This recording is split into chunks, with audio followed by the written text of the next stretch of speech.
అమ్మా బాగున్నారా? బాగున్నాం సార్. పేరేంటి? నా పేరు నాయుడు వెంకటేశ్వర సార్. వెంకటేశ్వర. అవును సార్. అసలు మీ పేరు? మౌనిక. ఎంతవరకు చదివావు? 9th వరకు చదివాను సార్. 9th వరకు చదివేసి మానేసావు? మానేసాను సార్. అంటే 10th ఓపెన్ రాశాను సార్. 10th ఓపెన్ రాసా? అవును సార్. దాని తర్వాత ఏం చేయాల? ఇంకేం చేయలేదు సార్. ఇంకా ఈ ఫీల్డ్ ఎప్పుడు వచ్చావు ఈ వృత్తిలోకి? ఈ వృత్తిలోకి నేను 2005 నుంచి నా డాడీతో పాటు చేసేవాను సార్. చిన్నపిల్లలప్పటి నుంచి కూడా అదే వృత్తిలో ఉన్నాం. ఇంకా పర్మనెంట్గా పెళ్ళి అయిన కాడి నుంచి నాకు సొంతంగా నాకంటూ బోటు. నాన్నగారు కూడా ఇదేనా? ఇదే వృత్తి. మీరు ఎంతమంది నాన్న? మేము 2 అన్నదమ్ములు సార్. డాడీ తమ్ముడు. ఎన్ని ఉన్నాయి బోట్లు కుటుంబంలో? ఇప్పుడు ఎక్కడ అమ్ముతావు? ఇక్కడే సార్ లోకల్లో కంపెనీస్. లోకల్ అది చూసా. లోకల్లో కంపెనీలకి ఇచ్చేస్తారు. అవును సార్. ఇక్కడ చూసా వచ్చేటప్పుడు షాపులు కూడా ఉన్నాయి కదా, సార్. వాళ్ళకి ఇస్తారా? వాళ్ళకి ఇస్తాం సార్. వాళ్ళేమో డైరెక్ట్ ఎక్స్పోర్ట్ చేసుకుంటారు సార్. వాళ్ళు అంటే ఒక ఫిష్ ఒక ఏరియాకి వెళ్ళేది కదా, అలా పల్లి వాళ్ళు గ్రేడింగ్ చేసుకుని ఏ ఫిష్ ఏ ఏరియాకి వెళ్తే బాగుంటుంది. ఎన్ని చేపలు పడతారు మీరు? అంటే చెప్పలేము సార్, అది గంగం తల్లిదయ్యా. ఒకరోజు 1000 రావచ్చు, ఒకరోజు 10,000 రావచ్చు. ఇక్కడ ఎక్కువ ఏమొస్తాయి? ఎలాంటి చేపలు వస్తాయి? ఇక్కడైతే అట్టికే చేపలు వస్తాయి సార్. అట్టికే చేపలు, మ్యాన్ చేపలు, కొండి చేపలు వేస్తాయి సార్. అట్టికే చేపలు సముద్రం నుంచి ఎక్కువ రావట్లేదు సార్. ఏమా అట్టికే చేప అంటే అది సన్నగా ఉంటుంది సార్. ఇది సన్నగా ఉంటుందా? అవును సార్. టేస్ట్ ఎక్కువ ఉంటుంది, కాస్ట్ కూడా. ఏం పట్టిస్తున్నావు ఈరోజు? ఈరోజు మీకు పొండి చేప పట్టాను. ఇక్కడనా మా లక్ష్మీ నరసింహస్వామిని తీసుకొచ్చారు ఇక్కడ నుంచి. పేరేంటమ్మా? పార్వతి. నేను భలే ఉన్నావు, తెలిసినాక వచ్చా. నీ పేరేంటమ్మా? సుధీర్. ఎన్ని సంవత్సరాలు అయింది పెళ్ళి? బాగా చూసుకుంటున్నాడా? కంప్లైంట్ ఏమంటే చెప్పి ఇప్పుడే పట్టేసుకుంటా, మనోడు వదిలిపెట్టాను. 6 సంవత్సరాలు అయింది. పిల్లలు ఉన్నారమ్మా? ఎంతమంది? 4. ఏం చదువుతున్నారు?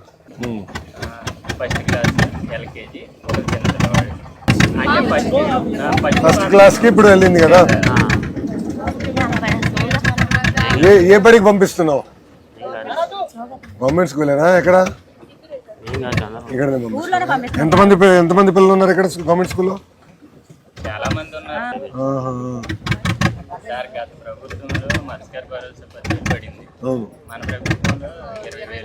ఇప్పుడు 20,000. ఇప్పుడు 2వ విడత కూడా వచ్చిందా? 2వ విడత మొన్న వచ్చింది. అదే ఈ వేట నిషేధం అప్పుడు పడుతుంది కదా. 2వ విడత మొన్న పడింది. అది తల్లికి వందనం మొదటిసారి పడింది. ఇప్పుడు 2వది మళ్ళీ ఇప్పుడు వేస్తారు. జూలై. ఇప్పుడు 16, 17, 18 రోజులు వేస్తారు. ఇప్పుడు ఎన్ని సంవత్సరాల నుంచి నువ్వు ఈ వృత్తి పైన ఆధారపడి ఉన్నావు నాన్న? ఏ క్లాస్ వరకు చదివావు? 8th class. పిల్లలు ఏం చదవాలనుకుంటున్నావు? అందరినీ, ఆడపిల్లని బాగా చదివించాలి. Very good. ఆలోచన ఎక్కడి నుంచి వచ్చింది పాపకి?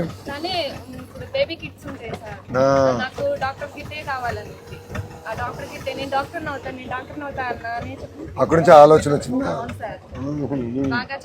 బాగా చదువుతుందా? టీచర్లు సరిపడి ఉన్నారా? టీచర్లు సరిపడి ఉన్నారు కదా. ఇప్పుడు ఒక క్లాస్ ఒక టీచర్ ఉంది కదా మన స్కూల్లో. అది మేజర్ క్లాస్ ఒక టీచర్, అది ఎక్కువ శ్రద్ధ పెట్టాను నేను. ఇప్పుడు ఈ వృత్తి పైన మీకు ఎంత ఆదాయం వస్తుందమ్మా? నెలకు వచ్చి 20,000 వరకు. 1,000-1,500 వస్తే మాకు బాగా వచ్చినట్టు సార్. 1,000-1,500 లేదంటే ఒట్టి చేతులతో రావాల్సి ఉంటుంది. ఆయిల్ డబ్బులు కూడా. మేము పొద్దున్న లేచి 4ంటికి బయలుదేరితే శుభ్రం చేసుకుని బయలుదేరితే మార్నింగ్ వచ్చేసరికి 9ంటికల్లా వచ్చేస్తారు. పొద్దున వెళ్ళి మళ్ళీ సాయంత్రం పోతే ఎన్నింటికి వెళ్తారు? మళ్ళీ సాయంత్రం 4-5ంటికి వెళ్తాం బయలుదేరి. మళ్ళీ వెళ్ళి వాళ్ళని నీట్ గా రేవులో వచ్చేసి రేవులు వేసేసి వచ్చేస్తాం.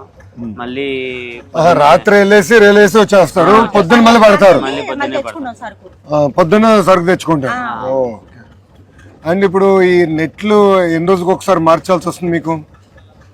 వలలు ఉన్నాయి కదా, సంవత్సరం అంటే బాగా వాడితే 3 నెలలకి అలా అయిపోతాయి సార్. మామూలుగా సంవత్సరానికి అయితే మార్చుకున్నాం. పర్లేదు సార్. ఇటువరకు మన తెలుగుదేశం ప్రభుత్వం ఉన్నప్పుడు సార్ మనకి సబ్సిడీ వచ్చేది సార్. వలల పైన సబ్సిడీ వచ్చేది, సబ్సిడీ వచ్చేది, ఇది కూడా వచ్చే బోట్ల పైన కూడా వచ్చేది, ఇంజిన్ ఇట్లన్నిటికి సబ్సిడీ వచ్చేది సార్. ఇప్పుడు రీసెంట్ గా ఏమీ లేదు మాకు. వాటి వల్ల కొంచెం నష్టం స్టార్ట్ చేయాలి. అంటే మనం ఏం చేయాలంటే యాక్చువల్లీ బోట్స్, మన తమ్ముడు అన్నాడు అంటే అడిగా బోట్ ఎంత అవుతుంది, ఇది పెద్దది, అది అక్కడ చిన్న బోట్లు కూడా ఉన్నాయి, అది సుమారుగా 2 నుంచి 2.5 లక్షలు అదే అవుతుంది. ఇది ఎంత అవుతుంది? ఇది వచ్చేసరికి 7.5 lakhs. 7.5 లక్షలు. ఇప్పుడు ఎంతమంది ఈ పెద్ద బోట్ పైన ఆధారపడగలుగుతారు? ఈ పెద్ద బోట్ మీద 20 మంది దాకా, 6 అంటే 6 కుటుంబాలు. అవును సార్. ఇప్పుడు ఇలాంటి బోట్ కొనాలంటే 6 కలిసి కొంటారమ్మా, లేదంటే ఎట్లా ఒకరు కొని అద్దెకు తీసుకుంటారు? ఇప్పుడు ఇంత బోటు కొనాలంటే ఓనర్స్ 5 ఉండాల్సిందే సార్. 5 ఉండాల్సింది, 5 మెయింటైన్ చేయాల్సింది. ఇప్పుడు ఆ చిన్న బోట్స్ అయితే మనకు ఒక ఓనర్ మెయింటైన్ చేయగలడు. అంటే ఒక కుటుంబానికి ఒక బోట్ సరిపోయింది. అది ఇదంటే ఇంత బోట్ ని మెయింటైన్ చేయాలంటే చేయలేము. అంటే 5 కావాలి. మీద ఉన్న పెట్టుబడి ఎక్కువ అయిపోతుంది సార్. అదే 7 లక్షలు ఇది బోట్ కొంటాము, 10 మళ్ళీ మీకు వల్ల 10 లక్షలు అవుతుందా అవుతాయి సార్ ఈ సంవత్సరంలో? వల్ల 10 లక్షలు, బోట్ 7 లక్షలు, 17 లక్షలు. మళ్ళీ మనకు వచ్చే వేటగాళ్ళు ఉంటారు కదా, కళాసులు, వాళ్ళకంటూ పెట్టుబడి అనేది మళ్ళీ వాళ్ళకి, అంటే వాళ్ళ కుటుంబానికి ముందు మనం ఏమన్నా ఆధారం చూపించాలి కదా. అంటే మనం నమ్ముకునే వాళ్ళు ప్రతిరోజు ఏటకు వస్తున్నారంటే ఒక రోజు పడవచ్చు, ఒక రోజు పడకపోవచ్చు. పడ్డ రోజు వాళ్ళు పడ్డ సొమ్ము తీసుకెళ్తారు, పడని రోజు మనం వాళ్ళకి రిటర్న్ మళ్ళీ ఎంతకంత పెట్టుబడి పెట్టాల్సిందే. అది మనకి మళ్ళీ ఎక్కువగా పడిన రోజు మనకి ఇచ్చేస్తారు, కానీ మనం ముందు మనకు వాళ్ళకి పెట్టుబడి పెట్టాలి. అలా ఇవన్నీ మెయింటైన్ చేయాలంటే ఒక పెద్ద బోట్ని మనం 5 కుటుంబాలు, కనీసం 3-4 కుటుంబాలు అన్నా మెయింటైన్ చేయగలం సార్. ఇప్పుడు మామూలుగా అంటే వలల్లోనే చాలా టైప్స్ ఆఫ్ వలలు ఉన్నాయి. రకాలు ఉంటాయి. ఒక రకం అంటే అదొక రకం. ఎన్ని రకాలు ఉంటాయి? 10-15 రకాలు. మన గ్రామంలో 10-15 రకాలు వాడతారా? వాడతారు సార్. అంటే పీతలు పడే కూడా ఉంటాయి, పీతలు పడే బొట్లు ఉంటాయి. అవును సార్, పీతలకు సెపరేట్ గా బొట్లు ఉంటాయి సార్. ఇది బొట్లు కూడా దేని నుంచి తయారు చేస్తారు? ఎదురు బొంగు చెట్లు ఎదురు బొంగులను తయారు చేస్తారు. ఇక్కడ పీతలు ఉన్నాయా? మేము ఇక్కడ కూడా దగ్గరలో పెట్టాం సార్. అవునా? ఇప్పుడు మన ఊరికి ఎన్ని బోట్లు ఉన్నాయి? 58 ఉన్నాయి సార్. ఆ బోట్లు 58 ఉన్నాయి సార్. చిన్న బోట్లు 58. బాబా కూర్చో. అంటే 58 రిజిస్ట్రేషన్ అయిన బోట్లు ఉన్నాయి సార్. రిజిస్ట్రేషన్ అయిన బోట్లు 58 ఉన్నాయి సార్. 58 అంటే ఒక పర్సన్ కి వచ్చి 2 బోట్స్ ఉంటే లెక్కలో లేవు సార్. టోటల్ రిజిస్టర్ అయిన బోట్లు 58. రిజిస్టర్ కానీ ఎన్ని ఉంటాయి? రిజిస్టర్ కానీ ఒక 10-15 ఉంటాయి. పెద్ద బోట్లు ఎన్ని ఉన్నాయి ఊరికి? 5 ఉన్నాయి సార్. ఇది మన ఊరికి ఎన్ని ఉన్నాయి? ఈ ఊర్లో ఒక 5 ఉన్నాయి సార్. ఒక 5 బోట్లు ఉన్నాయి సార్. ఇక్కడ 5 బోట్లు ఉన్నాయి.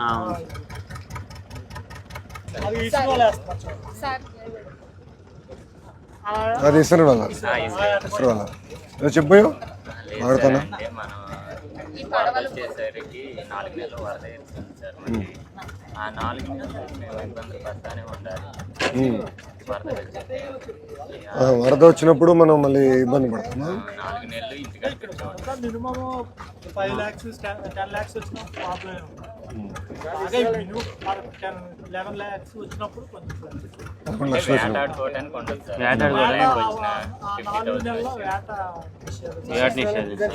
ఇది అలసిన వల్ల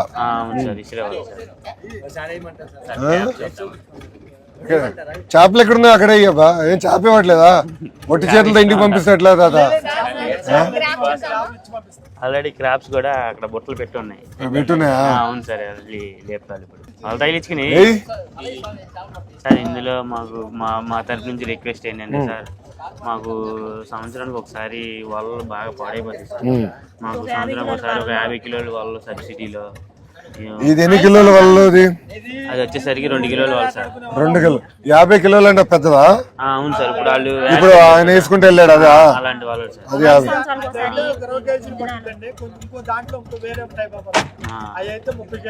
40 కేజీలు 50 కేజీలు అలా పడతాయి సార్. వాటిలో మాకు లోతును బట్టి కొంచెం పెట్టుబడి.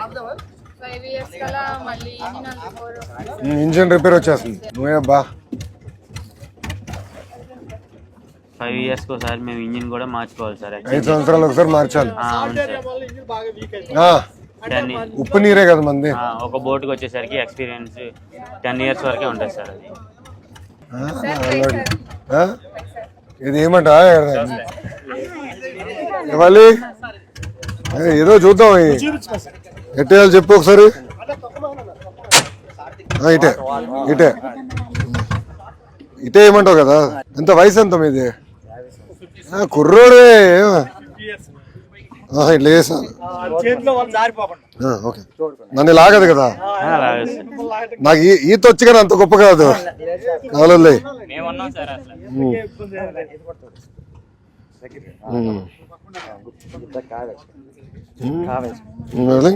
అది ఇట్లానా ఇది చేత పట్టుకుని ఇది ఇట్లా ఈ చేతిలో వదిలేయాలి అంతే కదా.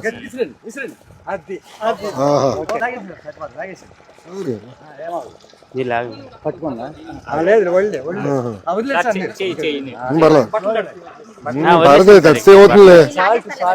ఏమవుతుంది ఉప్పు నీరు?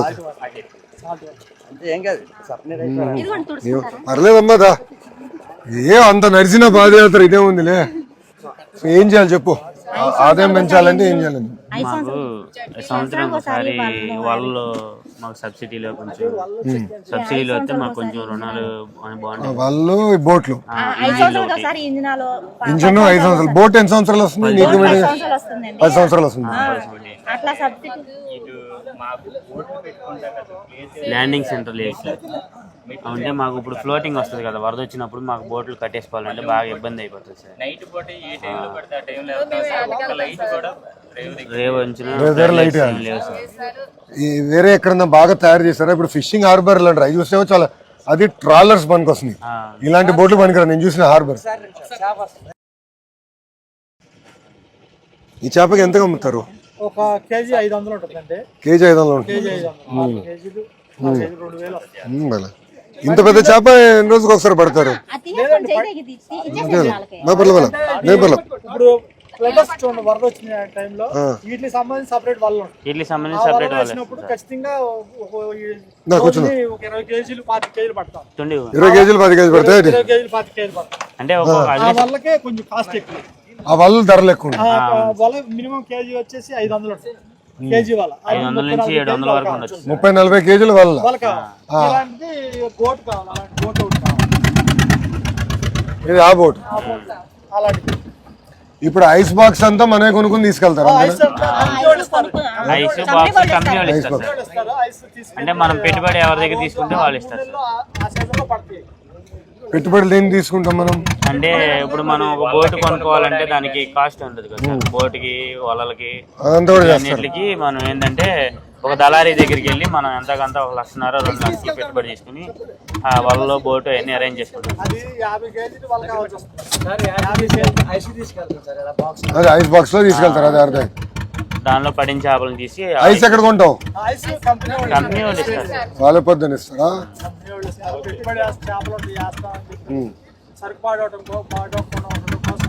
ఐస్ తీసుకోవాలి. అంటే ఎంతమంది ఇప్పుడు అట్లా కంపెనీలు అందరికి ఇస్తారా? ఊర్లో 58 మందికి అంటే 58 బోట్లకి ఇస్తారా?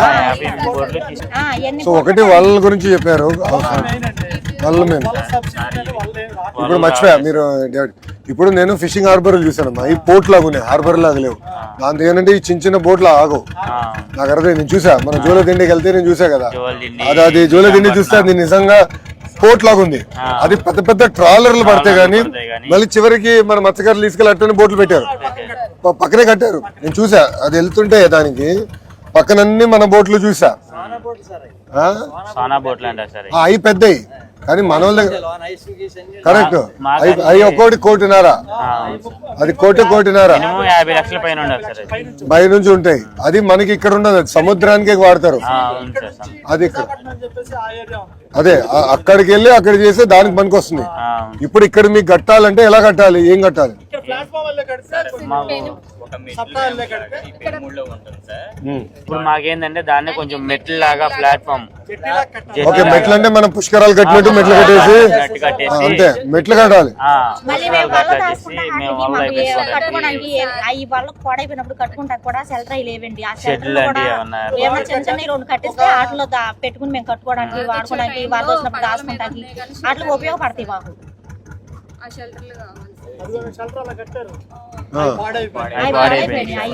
అలాంటి ఏమన్నా మామూలుగా షెడ్ లాంటివి వేపిస్తే ఇది కదా, అది మన తుఫాన్ వచ్చినప్పుడు దానికోసం కదా. ఎప్పుడు కట్టారు అది?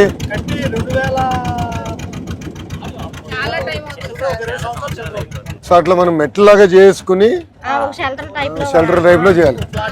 లైట్ లైటింగ్ చేయాలి. సరిపోతుంది సార్. సోలార్ లైట్లు ఉన్నాయి కదా, స్ప్రెడ్ లైట్లు.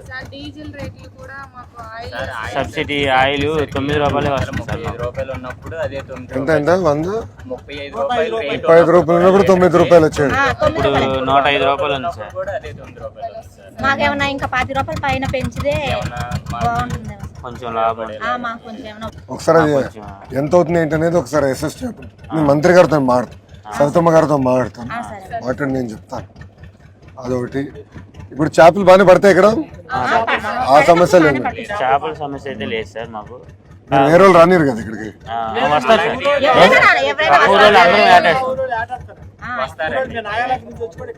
ఆడతారా?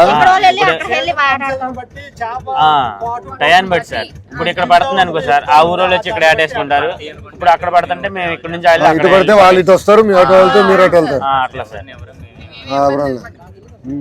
ఇబ్బంది ఏమన్నా? కానీ మీ కమిట్మెంట్ మెచ్చుకోవాలబ్బా.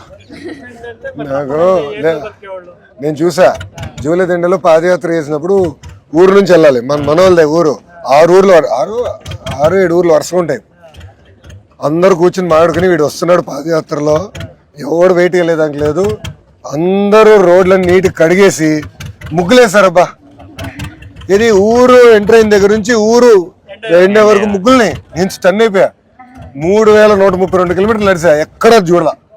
అని అందరూ ఒకే మాట మీద నిలబడ్డారు. నేను అదే చూసాను. అవునా? అంటే ఒక కట్టుబడి ఉంటుంది సార్. ఆ ఊర్లో వెళ్ళడానికి వీలు లేదు సార్.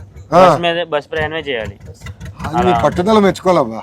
అంటే మత్స్యకారుల్లో ఎక్కువ శాతం చాలా హ్యాట్స్ ఆఫ్. నేను మీరు కష్టాన్ని నమ్ముకునేవారు, ఆ పట్టుదల మీది చాలా. నేను చూసా కదా పాదయాత్రలు చూసా, ఆ కమిట్మెంట్, ఆ పట్టుదల మనలో ఆ ఊరు చూసిన అదే. అంటే అందరూ ఒక మాట మీద యూనిటీగా బాగా ఒక మాట అంటే ఇంకా మాట అనుకుంటే అందరూ అదే మాట మీద నిలబడతారు. చూసా మత్స్యకారులు అది ఉంది, ఆ కమిట్మెంట్, ఆ పట్టుదల చేసా. మొండోళ్ళబ్బా, మహామొండి అనుకుంటే ఇంకా నిలబడతారు. అంత చాలా శారీరక కష్టం బలంగా ఉంది.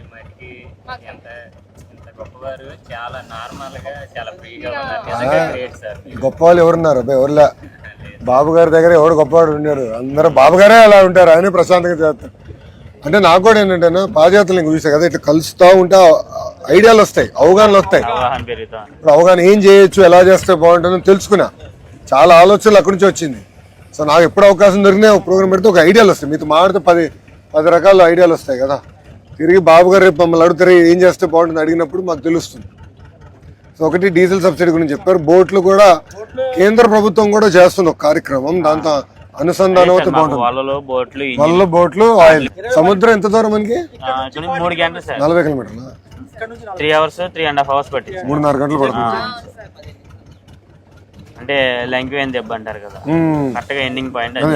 ఇంకా లంకివేన్ దెబ్బ నుంచి సముద్రం అక్కడి నుంచి అంటే ఊరు నుంచి సముద్రానికి వెళ్తాక ఒక 6 గంటలు పట్టింది సార్. 30 కిలోమీటర్లు జర్నీ చేయాలి రేవంపట. ఎక్కువగా బతికేది చాలా మంది మత్స్యకారులు 109% యాడ్ చేసుకునే బతుకుతాం సార్. వేరే పని అనేది ఇంకా అంటే చిన్నప్పటి నుంచి అలా అలవాటు అయిపోతుంది.